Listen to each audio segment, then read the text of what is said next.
செடியாய வல்வினைகள் தீர்க்கும் திருமாலே, நெடியானே வேங்கடவா நின் கோயிலின் வாசல், அடியாரும் வானவரும் அரம்பையரும் கிடந்தியங்கும் படியாய் கிடந்து உன் போலவாய் காண்பேனே. இன்றைய பதிவில் ஜூலை மாதத்திய ராசி பலன்களை பற்றி பார்ப்போம்.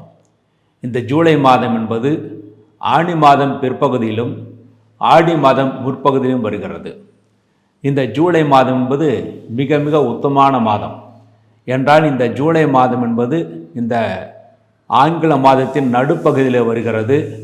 மேலும் உத்தராயணம் தட்சிணாயனம் இரண்டும் சந்திக்கிற அந்த காலத்தில் வருகிறது. இந்த காலத்தில் வருகின்ற இந்த மாதத்திலே ஒவ்வொரு ராசிக்கும் எப்படிப்பட்ட நல்ல பலன்களையோ தீய பலன்களையோ கொடுக்கும் என்பதையும், ஒவ்வொரு நட்சத்திரத்துக்கும் எப்படிப்பட்ட பரிகாரங்கள் செய்ய வேண்டும் என்பதையும் இனி விரிவாக காண்போம். மிருகசீர்ஷம் 3-4 பாதங்கள், திருவாதிரை, புனர்பூசம் 1-2-3 பாதங்களிலே பிறந்த மிதுன ராசி என்பர்களே, மிதுன ராசியிலே பிறந்தவர்களுக்கு இந்த மாதம் உங்கள் ராசியிலேயே சூரியனும் குருவும் சஞ்சாரம் செய்கிறார்கள். மிகவும் கோபத்தை ஏற்படுத்தக்கூடிய மாதமாக இருக்கிறது. இருந்தாலும் கோபத்தை அடக்கிக் கொள்வது மிகவும் சிறப்பானது. உங்கள் ராசியிலே சூரியன் குரு இருப்பது தெய்வஸ்தலங்களுக்கு யாத்திரைகளை செய்வீர்கள், நல்ல தரிசனம் கிடைக்க பெறுவீர்கள். இருந்தாலும் தெய்வஸ்தலங்களில் சில குறைகள் இருக்கலாம். அந்த குறைகளை நீங்கள் அங்கேயே வெளிக்காட்டக்கூடாது. அவ்வாறு செய்தால் தேவையில்லாமல் மனஸ்தாபங்கள் ஏற்பட வாய்ப்பு இருக்கிறது. ஆகவே தெய்வஸ்தலங்களுக்கு செல்லும் போது எந்த நிகழ்ச்சிகள் நடந்தாலும் கவலைப்படாமல் நீங்கள் தெய்வ வழிபாட்டிலே ஈடுபாட்டுடன் இருந்தால் நிச்சயமாக இந்த மாதம் முழுமைக்கும் நன்மைகளை பெற முடியும். உங்கள் ராசிநாதன் புதன் உங்கள் ராசிக்கு 2ஆம் இடத்திலே இருக்கிறார். ஆகவே நல்ல வருமானம் இருக்கிறது. அந்த வருமானத்தை நல்ல செலவுகளாக செய்து கொள்ள வேண்டியது உங்களுடைய பொறுப்பாக இருக்கும். உங்கள் ராசிக்கு 3ஆம் இடத்திலே செவ்வாயும் கேதும் இருப்பது இளைய சகோதரனுக்கு உடல் உபாதைகள் ஏற்படுத்தி கொடுக்கும். உங்களுக்கும் இளைய சகோதரனுக்கும் சிறு சிறு கருத்து வேற்றுமைகள் ஏற்பட்டு அதன் பிறகு சரியாகும். ஒருவருக்கொருவர் விட்டு கொடுத்து பேசுவதே மிகவும் சிறப்பானது. தேவையில்லாத விவாதங்களில் ஈடுபடாமல் இருப்பது நல்லது. ஏற்கனவே உங்கள் ராசியிலேயே சூரியனும் குருவும் இருப்பது கோபத்தை ஏற்படுத்தக்கூடிய சூழ்நிலைகள் இருக்கும். இருந்தாலும் கோபத்தை தவிர்த்து விடுவது நல்லது. உங்கள் ராசிக்கு 4ஆம் இடத்துக்குரிய புதன் உங்கள் ராசிக்கு 2ஆம் இடத்திலே இருக்கிறார். தாய் உங்களுக்கு அனுசரணையாக நடந்து கொள்வார்கள். தாயின் ஆசீர்வாதம் உங்களுக்கு முழுமையாக கிடைக்கும். மாணவர்கள் மிகவும் கருத்துடன் படித்தால் மட்டுமே நல்ல மதிப்பெண்களை பெற முடியும். இல்லாவிட்டால் எதிர்பார்த்த மதிப்பெண்கள் கிடைக்காமல் போய்விடும். உங்கள் ராசிக்கு 5ஆம் இடத்திற்குரிய சுக்கிரன் உங்கள் ராசிக்கு விரயஸ்தானத்திலே இருக்கிறார். ஆகவே செலவினங்கள் இந்த மாதம் மிகவும் அதிகமாக இருக்கும். அதுவும் முக்கியமாக குழந்தைகளுடைய படிப்புக்காகவும் குழந்தைகளுடைய தேவைக்காகவும் செலவினங்கள் அதிகமாக இருக்கும்.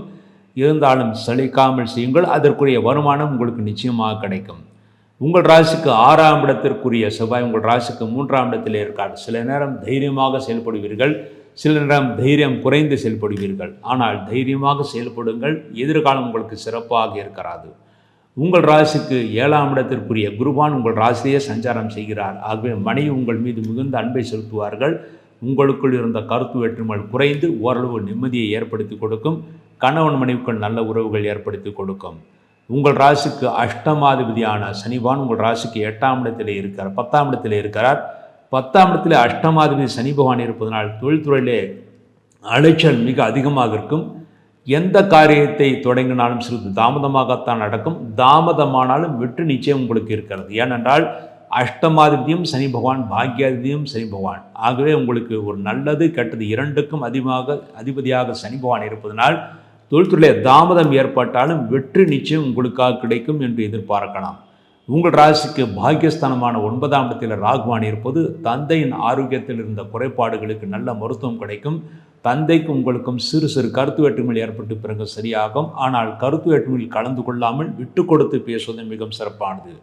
10ஆம் இடத்தில் சனி பகவான் இருப்பது சிலருக்கு வெளிநாடு செல்லக்கூடிய சூழ்நிலைகள் உருவாகும். ஆனால் தற்சமயம் வெளிநாட்டுக்கு செல்வதை முடிந்தவரை தவிர்த்து விடுவது நல்லது. 10ஆம் இடத்தில் சனி பகவான் இருப்பது தொழில்துறையிலே தாமதங்களை ஏற்படுத்தினாலும் வெற்றியை ஏற்படுத்தி கொடுக்கும். உணவுப் பொருள் துறையில் ஈடுபட்டவர்களுக்கும் எலக்ட்ரானிக் துறையில் ஈடுபட்டவர்களுக்கும் இரும்பு சம்பந்தப்பட்ட பொருட்களை வியாபாரம் செய்பவர்களுக்கும் நல்ல லாபத்தை ஏற்படுத்தி கொடுக்கும். உங்கள் ராசிக்கு லாபாதிபதியான செவ்வாய் உங்கள் ராசிக்கு 3ஆம் இடத்திலே இருக்கிறார். ஆகவே தைரியமாக செயல்படுவீர்கள். ஆனால் சில சமயம் எதிர்பாராமல் தைரியம் குறையும். ஆனால் உங்கள் ராசிலேயே தெய்வ சம்பந்தப்பட்ட குருபான் இருப்பதனால் தைரியமாக செயல்படுங்கள். தெய்வ அருள் உங்களுக்கு முழுமையாக கிடைக்கும். முக்கியமாக குலதெய்வ அருள் உங்களுக்கு இந்த மாதம் இருக்கிறது. குலதெய்வத்தை வணங்கிவிட்டு எந்த காரியத்தையும் செய்துங்கள், நிச்சயமாக வெற்றியை உங்களுக்கு பெறுவீர்கள். உங்கள் ராசிக்கு விரயஸ்தானத்தில் சுக்கிரன் இருக்கிறார். செலவினங்கள் மிக அதிகமாக இருக்கும். ஆனால் சுக்கிரன் சுப கிரகமாக இருப்பதால் நிச்சயமாக சுப செலவாகவே இருக்கும். ஆகவே கவலைப்படுவதற்கு ஒன்றும் கிடையாது. உங்கள் ராசிக்கு இருபுறமும் சுபகிரகங்கள். உங்கள் ராசியிலே சுபகிரகம். உங்கள் ராசியிலே குருபானி இருக்கிறார். உங்கள் ராசிக்கு 2ஆம் இடத்தில் புதன், உங்கள் ராசிக்கு விரயஸ்தானத்தில் சுக்கிரன். ஆக உங்கள் ராசிக்கு இருபுறமும் சுபகிரகங்கள் இருப்பதால் அதிர்ஷ்டம் நன்றாகத்தான் இருக்கிறது. ஆனால் கோபத்தை மாத்திரம் சிறிது தவிர்த்து விட வேண்டும். அதை தவிர்த்து விட்டால் நல்ல அதிர்ஷ்டம் இருந்து இந்த மாதம் முழுமைக்கும் நீங்கள் நன்மைகளை பெறுவீர்கள் என்பது உறுதி. அடுத்து இந்த மாதம் நீங்கள் செய்ய வேண்டிய பரிகாரமாக, மிதுன ராசியிலே பிறந்து மிருகசீர்ஷம் 3-4 பாதங்களில் பிறந்தவர்கள் ஜூலை 22 செவ்வாய்க்கிழமை அன்றைய தினம் ருண விமோச்சன பிரதோஷம். பிரதோஷ காலத்தில் சிவ வழிபாடு மிகவும் சிறப்பானது. அது முக்கியமாக அன்றைய தினத்தில் நந்தி பகவானை வழிபாடு செய்துவிட்டு நந்தி பகவானுக்கு அபிஷேக ஆராதனையில் கலந்து கொண்டு அதன் பிறகு சிவ வழிபாடு செய்ய வேண்டும். அவ்வாறு செய்தால் நிச்சயமாக எடுத்த காரியத்திலே வெற்றியை பெறுவீர்கள்.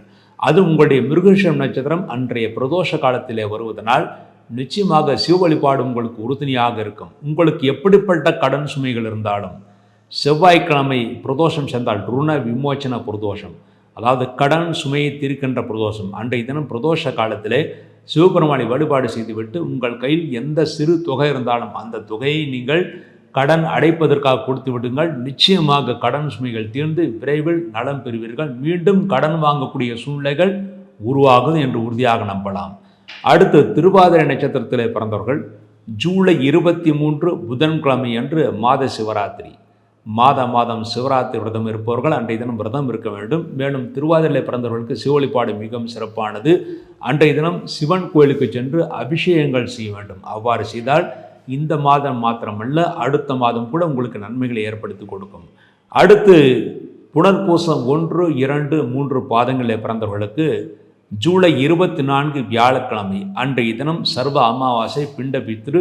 அது முக்கியமாக புனர்பூசம் வியாழக்கிழமை சேருவது மிகவும் சிறப்பானது. புனர்பூசம் என்பது குருவுடைய நட்சத்திரம் என்று கூறுவார்கள். அது வியாழக்கிழமை சேருவது மிகவும் சிறப்பானது. அன்றைய தினம் அருகில் இருக்கின்ற ராமர் கோயிலுக்கு சென்று ராமரை வழிபாடு செய்துவிட்டு வர வேண்டும். அன்றைய தினம் வீட்டிற்கு எந்த விருந்தினர் வந்தாலும் அந்த விருந்தினருக்கு உபசரணை செய்ய வேண்டும். அவ்வாறு செய்தால் இந்த மாதம் அடுத்த மாதம் 2 மாதங்களும் உங்களுக்கு நன்மைகளை ஏற்படுத்தி கொடுக்கும். இந்த பரிகாரத்தின் மூலமாக மிதுராசி நண்பர்கள் இந்த மாதம் முழுமைக்கும் நன்மைகளை பெறுவார்கள் என்பது உறுதி. இவ்வாறாக ஜூலை மாதத்திய ராசி பலன்களை பற்றி விரிவாக பார்த்தோம். இந்த மாதத்தில் நீங்கள் எந்தெந்த நாளில் எந்தெந்த நட்சத்திரங்கள் பிறந்தவர்கள் எந்தெந்த பரிகாரங்கள் செய்ய வேண்டும் என்று சிறப்பாக கூறினோம். இதில் சொல்லப்பட்ட அந்த பரிகாரங்கள் எல்லாம் வெற்றியை தரக்கூடிய பரிகாரங்கள். இந்த பரிகாரங்கள் உத்தமமான பரிகாரங்களாக இருக்கிறது. இதன் மூலமாக இந்த ஜூலை மாதத்தில் நீங்கள் செய்யக்கூடிய பரிகாரங்களின் மூலமாக இந்த மாதம் மாத்திரமில்லாமல் அடுத்து வரக்கூடிய மாதங்களிலும் நீங்கள் வெற்றியை பெற்று சந்தோஷத்தை அடைவீர்கள். இவ்வாறாக ஜூலை மாதத்திய ராசி பலன்களை பற்றி விரிவாக பார்த்தோம். மீண்டும் ஒரு நல்ல பதிவில் இணைவோம் என்று கூறி விடைபெறுகிறேன். நன்றி, வணக்கம்.